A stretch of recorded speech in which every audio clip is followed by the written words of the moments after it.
So today we are going to discuss CNET important biology question। तो first question को अगर हम देखते हैं तो फर्स्ट क्वेश्चन में दे रखा है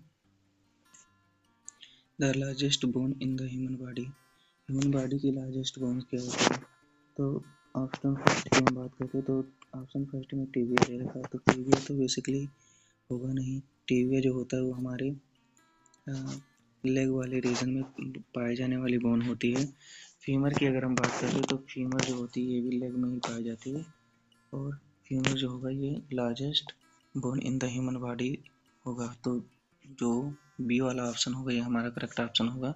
जबकि अगर हम ऑप्शन सी की बात करते हैं जो उसमें ह्यूमरस दे रखा है तो ह्यूमरस बोन जो होती है वो बेसिकली हमारे हैंड वाले रीजन में पाई जाती है।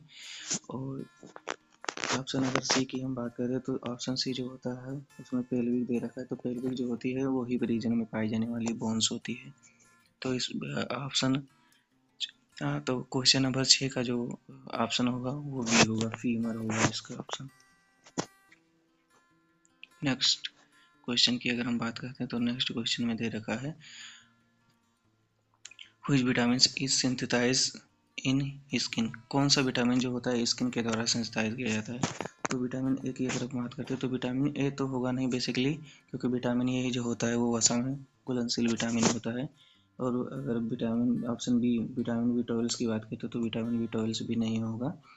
और क्योंकि विटामिन बी12 जो होता है वो बेसिकली हमें फूड सोर्सेज से प्राप्त होता है, जैसे कि कार्ड वगैरह से हो गया जो ब्लड के फॉर्मेशन के लिए रिस्पॉन्सिबल होता है। और अगर हम विटामिन सी की बात करते हैं तो विटामिन सी जो होगा वो ये वाला ऑप्शन भी नहीं होगा, क्योंकि विटामिन सी जो होता है वो वाटर में सॉल्युबल विटामिन होता है।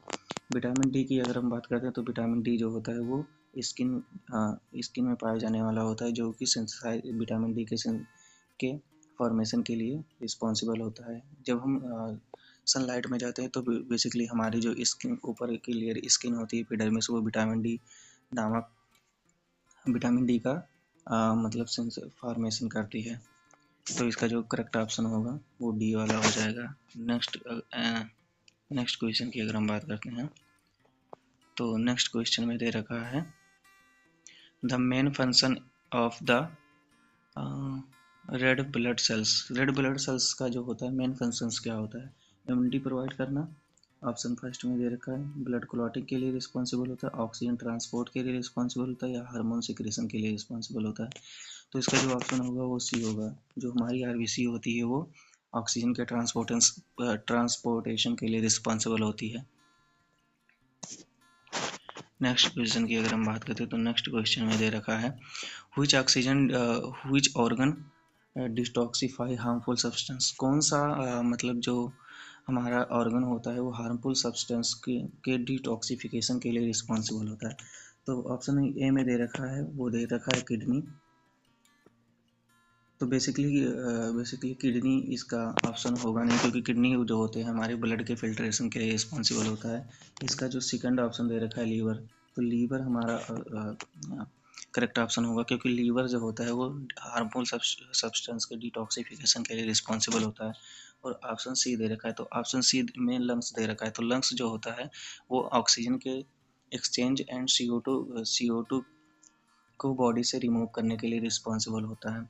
और ऑप्शन डी की बात करें तो ऑप्शन डी में स्प्लीन दे रखा है। तो स्प्लीन बेसिकली इसका ऑप्शन इसलिए नहीं होगा क्योंकि स्प्लीन को कर्व ऑफ द बॉडी कहा जाता है, बॉडी का कब्रिस्तान कहा जाता है, क्योंकि जो हमारी बॉडी की आरबीसीज वगैरह होती हैं जब डेड होती हैं तो स्प्लीन में जाकर स्टोर होती हैं, इसलिए इसे गर्भगढ़ ऑफ द आरबीसी भी कहा जाता है। आरबीसी का कब्रिस्तान भी इसलिए इसको कहा जाता है। अगर हम नेक्स्ट क्वेश्चन की बात करते हैं तो नेक्स्ट क्वेश्चन में दे रखा है the basic unit of the nervous system. जो हमारा नर्वस सिस्टम है उसकी बेसिक यूनिट क्या होगी। तो फर्स्ट ऑप्शन की अगर हम बात करें तो फर्स्ट ऑप्शन में दे रखा है न्यूरोगेलिया। तो न्यूरोगेलिया बेसिकली इसका ऑप्शन होगा नहीं, क्योंकि न्यूरोगेलिया डिवाइडिंग सेल्स होती हैं, ये part of the nervous system का ही पार्ट है, लेकिन नर्वस सिस्टम का बेसिक यूनिट हम इसको नहीं मान सकते हैं। नेफ्रॉन की बात करते हैं तो नेफ्रॉन जो होता है वो किडनी की फंक्शनल यूनिट होती है। तो ये बेसिकली जो होती है नेफ्रॉन जो होता है वो हमारे ब्लड के फिल्ट्रेशन के लिए रिस्पॉन्सिबल होता है, जो हमारे ब्लड को फिल्टर करता है। और ऑप्शन अगर हम सी की बात करें तो ऑप्शन सी में दे रखा है न्यूरॉन्स। तो neuron the basic unit of the nervous system, जिसका करेक्ट ऑप्शन होगा न्यूरॉन्स। जो न्यूरॉन्स होता है वो इसके लिए रिस्पॉन्सिबल होगा। और ऑप्शन अगर डी की बात करें तो ऑप्शन डी में दे रखा है axon. Axon is a part of the nervous system, nervous system का पार्ट है, लेकिन basic unit of the nervous system इसको हम नहीं कह सकते हैं। इसलिए इसका जो ऑप्शन होगा वो सी वाला ऑप्शन ही होगा, न्यूरॉन्स होगा।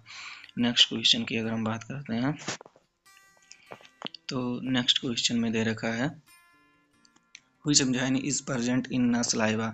सलाइवा में कौन सा एंजाइम पाया जाता है? तो फर्स्ट ऑप्शन में दे रखा है पेप्सिन, सेकंड ऑप्शन में दे रखा है ट्रिप्सिन, और थर्ड ऑप्शन में दे रखा है एमाइलेज, और फोर्थ ऑप्शन में दे रखा है लाइपेज। तो इसका जो करेक्ट ऑप्शन होगा वो होगा एमाइलेज।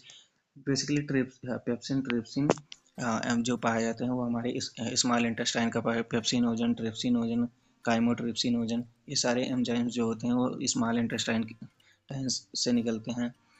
और लाइपेज भी उसी स्मॉल इंटेस्टाइन का ही एंजाइम है।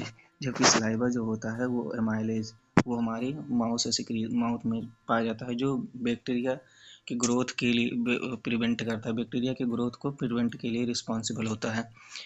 तो इसका जो ऑप्शन होगा वो सी वाला ऑप्शन होगा, एमाइलेज। नेक्स्ट क्वेश्चन की अगर हम बात करते हैं तो नेक्स्ट क्वेश्चन में दे रखा है the normal human body temperature. तो नॉर्मल ह्यूमन बॉडी का टेम्परेचर कितना होता है? तो ये तो सभी को पता होता है, 37 डिग्री फ़ारेनहाइट ही होता है, 37 डिग्री सेंटीग्रेड ही होता है। अगर हम फ़ारेनहाइट की बात करें तो 98.6 degree in Fahrenheit, 98.6 degree Fahrenheit. अगर ये फ़ारेनहाइट में दे रखा होता तो इसका करेक्ट ऑप्शन 98.6 डिग्री फ़ारेनहाइट होता है। जबकि इसका अगर सेंटीग्रेड में दे रखा है तो 37 डिग्री सेंटीग्रेड ही इसका करेक्ट ऑप्शन होगा। नेक्स्ट क्वेश्चन की ओर मूव करेंगे हम लोग। तो नेक्स्ट क्वेश्चन में क्या दे रखा है नेक्स्ट क्वेश्चन में दे रखा है which part of brain control balance. मतलब ब्रेन का कौन सा पार्ट है जो बैलेंस के लिए रिस्पॉन्सिबल होता है?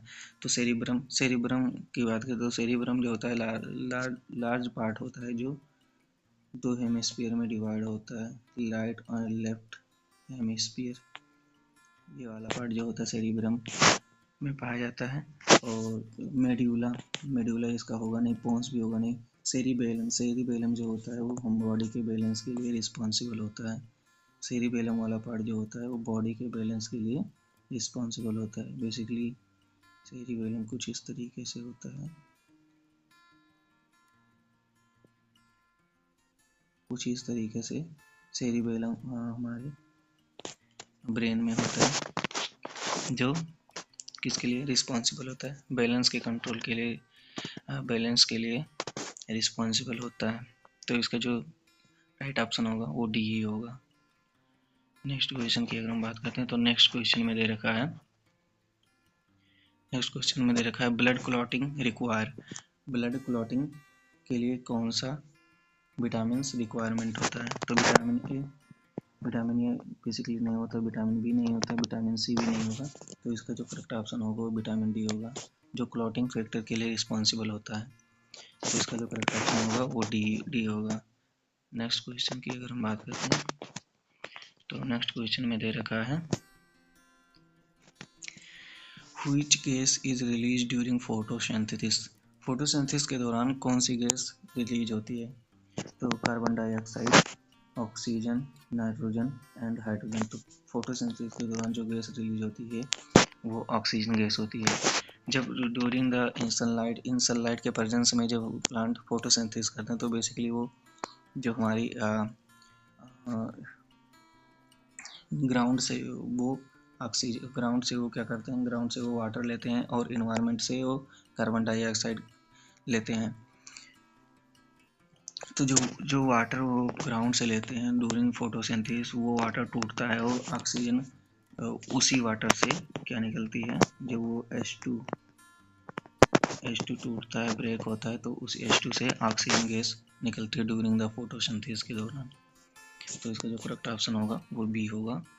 नेक्स्ट क्वेश्चन की अगर हम बात करते हैं तो नेक्स्ट क्वेश्चन में दे रखा है the site of fertilization in female. Female में फर्टिलाइजेशन कहाँ होता है? तो फीमेल में फर्टिलाइजेशन ऑप्शन ए की बात करें तो ऑप्शन ए में दे रखा है uterus, cervix, ovary and option D में दे रखा है फलोपियन ट्यूब। तो यूट्रस, सर्विक्स एंड ओवरी जो होते हैं वो बेसिकली पार्ट होते हैं यूट्रस से। इस तरीके से, कुछ इस तरीके से होता है यूट्रस, और इस फलोपियन ट्यूब यहाँ पे होती है। फलोपियन ट्यूब, तो फलोपियन ट्यूब में फर्टिलाइजेशन इस वाले रीजन में होता है। तो जिसका जो ऑप्शन होगा ये ऑप्शन डी होगा, फलोपियन ट्यूब, क्योंकि फर्टिलाइजेशन जो होता है फलोपियन ट्यूब में होता है। जबकि ये वाले पार्ट जो होते हैं ये यूट्रस का पार्ट होता है, uterus, cervix and ovary. Ovary basically यहाँ पे पाई जाती है। तो फर्टिलाइजेशन ओवरी यहाँ से निकल के during the fertilization fallopian tube में आती है, और यहाँ पे ओवम के साथ फ्यूज होती है, और फर्टिलाइजेशन या फलोपियन ट्यूब में एम्पुला वाले रीजन पे होता है। Ampulla is the wider part of the wider part होता है ये फलोपियन ट्यूब का, जहाँ पे फर्टिलाइजेशन होता है। तो इसका जो ऑप्शन डी होगा वो करेक्ट ऑप्शन होगा। नेक्स्ट क्वेश्चन की अगर हम बात करते हैं तो नेक्स्ट क्वेश्चन में क्या दे रखा है। नेक्स्ट क्वेश्चन में दे रखा है which WBC is responsible for immunity. Which WBC is responsible for immunity, तो इम्यूनिटी के लिए कौन सी WBC, तो RBC तो होगा नहीं क्योंकि उसने WBC पूछ रखा है पहले ही। प्लेटलेट तो होगा नहीं, तो इसलिए WBC को लिम्फोसाइट्स भी कहते हैं। तो लिम्फोसाइट्स इसका जो करेक्ट ऑप्शन होगा वो लिम्फोसाइट्स होगा। न्यूट्रोफिल तो होगा, न्यूट्रोफिल बेसिकली जो होती हैं वो हमारे किलर सेल्स होती हैं जो हमारे फॉरेन बॉडी ऑर्गन्स को किल करने का काम करती हैं, इसलिए इसका जो करेक्ट ऑप्शन होगा वो सी होगा। नेक्स्ट क्वेश्चन की बात करते हैं तो नेक्स्ट क्वेश्चन में क्या दे रखा है। The normal pulse rate in a human body, human body का जो नॉर्मल पल्स रेट होता है वो कितना होता है। 40 से 50 मिनट, 60 से 100 मिनट, 100 से 120 एंड 120 से 140। तो इसका जो करेक्ट ऑप्शन होगा 60 to 100, ऑप्शन नंबर बी इसका करेक्ट ऑप्शन होगा। तो नेक्स्ट क्वेश्चन की अगर हम बात करते हैं नेक्स्ट क्वेश्चन में क्या दे रखा है। नेक्स्ट क्वेश्चन में दे रखा है the hardest substance of the human body, human body का जो होता है हार्डेस्ट सब्सटेंस क्या होता है। तो फर्स्ट ऑप्शन में दे रखा है बोन, तो बोन होगा नहीं। सेकंड ऑप्शन में दे रखा है डेंटाइन, थर्ड ऑप्शन में दे रखा है कार्टिलेज, और फोर्थ ऑप्शन में दे रखा है एनिमल। तो इसका जो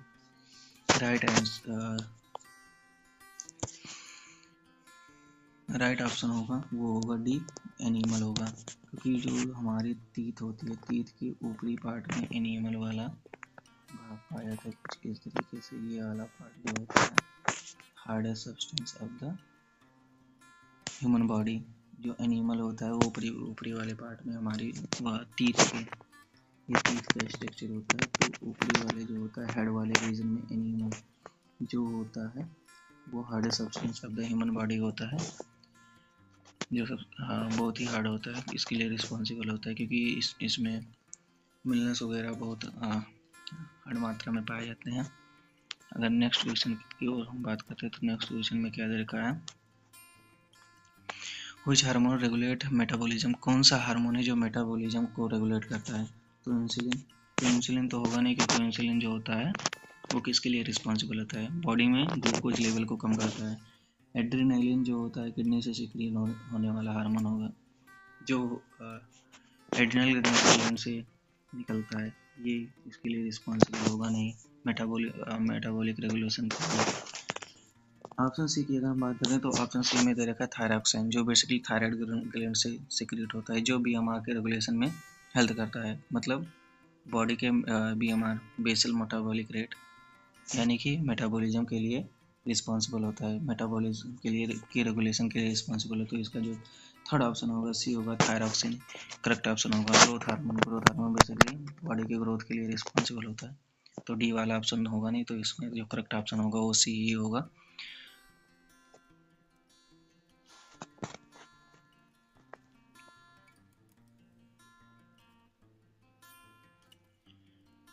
इसमें करेक्ट ऑप्शन इसका 30 सी ही दे रखा है, थायरॉक्सिन।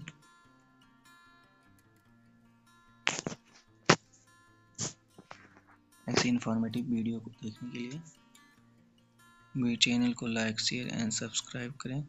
जय हिंद।